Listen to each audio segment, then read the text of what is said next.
لك الحمد یا اللہ والصلاة والسلام علیک یا رسول اللہ، اما بعد فاعوذ باللہ من الشیطان الرجیم،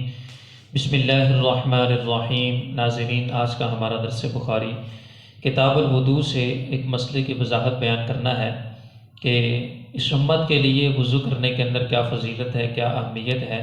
چنانچہ اس حوالے سے امام بخاری رضی اللہ تعالیٰ عنہ نے ایک باب باندھا اور اس کے تحت ایک حدیث مبارکہ بیان کی ہے جس کے اندر وضو کی اہمیت اور اس کی فضیلت کو بیان کیا گیا۔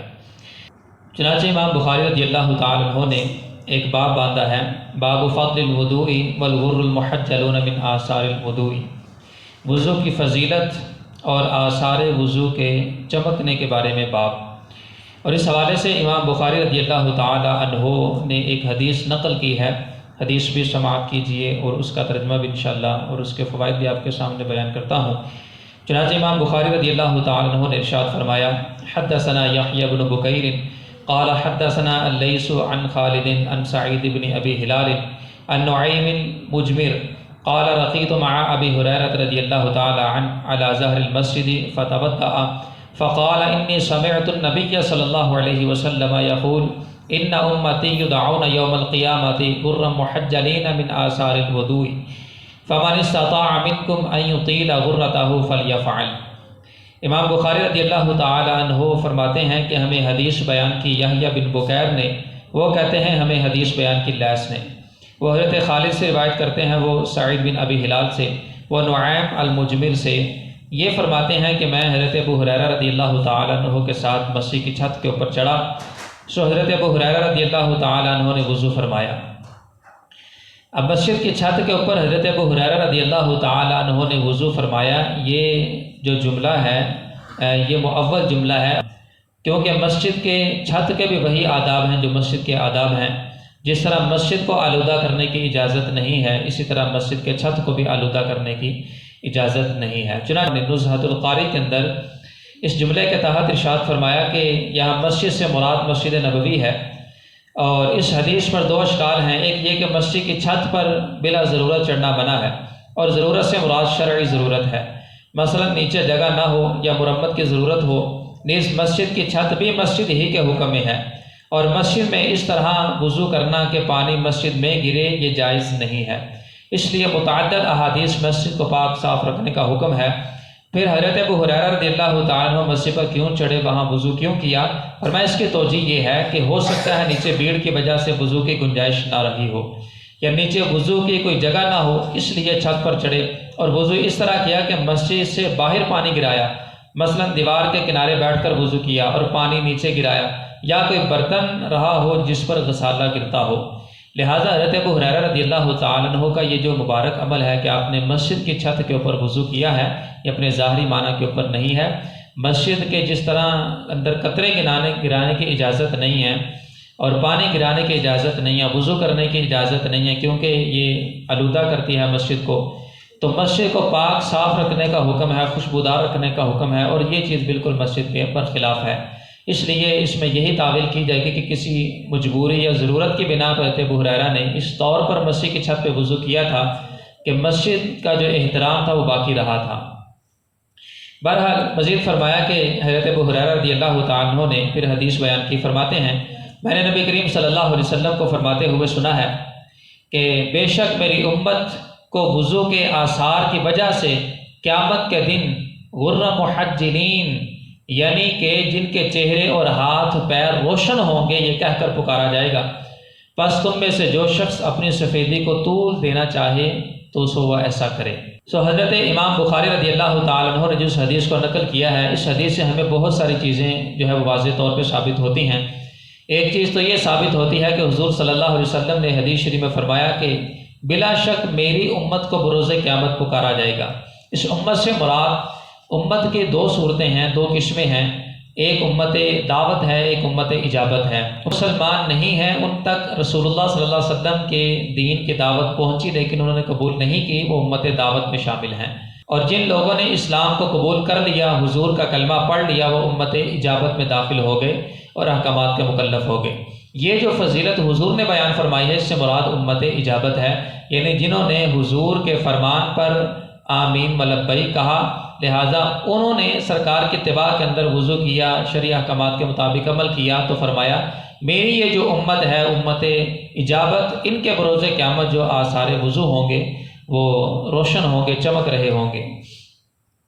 تو فرمایا کہ میری امت کو قیامت کے دن پکارا جائے گا غرًا محجلین۔ غرًا اصل میں بولتے ہیں اس گھوڑے کو جس کی پیشانی سفید ہو، اور محجل بولتے ہیں اس گھوڑے کو جس کے پاؤں سفید ہوں۔ یہ دراصل جملہ کنایا ہے اس چیز سے کہ وضو کے اندر چونکہ چہرہ اور ہاتھ پاؤں دھوئے جاتے ہیں، لہٰذا یہ جو اعضاء ہیں بروز قیامت وضو کرنے کی برکت سے روشن ہوں گے اور سفید ہوں گے۔ حضور صلی اللہ علیہ وسلم فرماتے ہیں کہ میں اپنی امت کو اعضاء وضو سے پہچان لوں گا۔ لہٰذا حضور صلی اللہ علیہ وسلم کا یہ فرمانا کہ میری امت کو بروز قیامت غرًا محجلین کہہ کر پکارا جائے گا، اس سے حضور کی امت کی جو شرافت ہے اور جو فضیلت ہے وہ واضح طور پہ ثابت ہوتی ہے کہ بروز قیامت اللہ تعالیٰ اپنے محبوب کی امت کو وہ شان عطا فرمائے گا جو کسی اور کو عطا نہیں فرمائی ہوگی۔ کہ جس طرح حضور صلی اللہ علیہ وسلم کے کچھ خاصے ہیں، کچھ خصوصیات ہیں جو کسی نبی میں موجود نہیں ہیں، اسی طرح حضور کی امت کو بھی حضور کے صدقے اللہ نے کچھ خصوصیات عطا فرما رکھی ہیں کہ جو صرف اس امت کے لیے خاص ہیں، کسی اور امت کے لیے وہ خاص نہیں ہیں، نہ ہی ان کو شامل ہیں۔ اور خصوصیات میں سے ایک خصوصیت یہ ہے جس کا یہاں پہ ذکر کیا گیا کہ میری امت جو ہے نا بروز قیامت آثار وضو چمکتے ہوئے جو نا وہ ہوں گے، اس حال کے اندر جو نا وہ اللہ کی بارگاہ میں حاضر ہوگی۔ تو اس امت کے لیے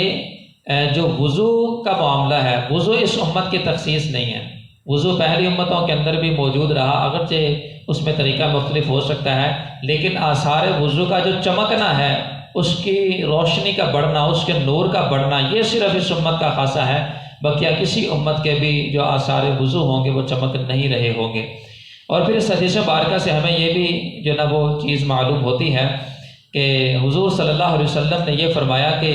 بروز قیامت میری امت کے آثار وضو چمک رہے ہوں گے۔ اب قیامت کا جو معاملہ ہے یہ مستقبل کے ساتھ ہے، بعد میں قیامت کے دن کیا ہوگا حضور پہلے ہی خبر ارشاد فرما رہے ہیں، جس سے یہ بات بخوبی طور پہ ثابت ہوتی ہے کہ اللہ تعالیٰ نے محبوب صلی اللہ علیہ وسلم کو جس طرح ما کانا کا علم عطا فرمایا ہے، اسی طرح ما یکون کا علم بھی عطا فرمایا ہے۔ مستقبل کے اندر قیامت تک، قیامت کے بعد کیا ہونے والا ہے، حضور صلی اللہ علیہ وسلم ہر چیز کو بخوبی طور پہ جانتے ہیں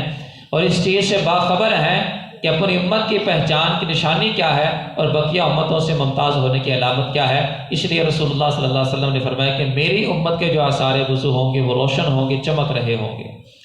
اور پھر حدیث شریف کے آخر کے اندر حضور صلی اللہ علیہ وسلم نے فرمایا کہ تم میں جو چاہے اس روشنی کو اور چمک کو بڑھائے۔ اب یہ جو روشنی کو اور نور کو بڑھانا ہے، اس میں دو صورتیں ہیں۔ ایک صورت تو یہ ہے کہ ہر نماز کے لیے وضو کرے اور مستقل طور پہ وضو کرنے کی عادت بنائے۔ اس سے کیا ہوگا، جتنے بھی اعضاء وضو دھونے کا حکم ہے اتنے اعضاء وضو کا جو نور ہے یہ بڑھتا چلا جائے گا، اور اس کی جو نورانیت کی قوت ہے اس کے اندر اضافہ ہوتا چلا جائے گا۔ اور دوسرا مطلب یہ ہے کہ جتنا دھونے کا حکم دیا گیا ہے، مثال کے طور پر کوہنی تک جو ہے نا وہ ہاتھ دھونے کا حکم ہے، یا ٹخنے تک پاؤں کو دھونے کا حکم ہے، تو جتنا دھونے کا حکم ہے اس سے تھوڑا سا اوپر جو ہے وہ دھو لیا جائے۔ یا ٹخنے تک دھونے کا حکم ہے، ٹخنے سمیت، تو اس سے پنڈلی سمیت جو ہے نا وہ اپنے پاؤں کو دھو لیا جائے۔ تو وہ جتنا پانی اوپر جائے گا اتنا جو نورانیت کا سلسلہ ہے وہ بڑھتا چلا جائے گا۔ تو کیفیت کے اندر جو ہے نا وہ زیادتی مراد ہو یا اس کی کمیت میں زیادتی مراد ہو، حدیث شریف سے دونوں صورتیں مراد ہیں۔ یعنی اعضاء وضو جتنے دھونے ہیں اس سے زیادہ دھو لیں تو وہ نورانیت جو ہے نا وہ کیفیت کے اعتبار سے بڑھتی چلی جائے گی، اور اگر جتنا دھونے کا حکم دیا گیا ہے اسی کو مسلسل استقامت کے ساتھ دھویا جائے تو اتنے حصے کی جو چمک دھمک ہے وہ بڑھتی چلی جائے گی۔ اور پھر اس حدیث مبارکہ سے یہ بات بھی ثابت ہو رہی ہے کہ جتنا اعضاء وضو کو دھونا فرض ہے اس سے تھوڑا سا اضافی حصے کو دھونا یہ مستحب ہے۔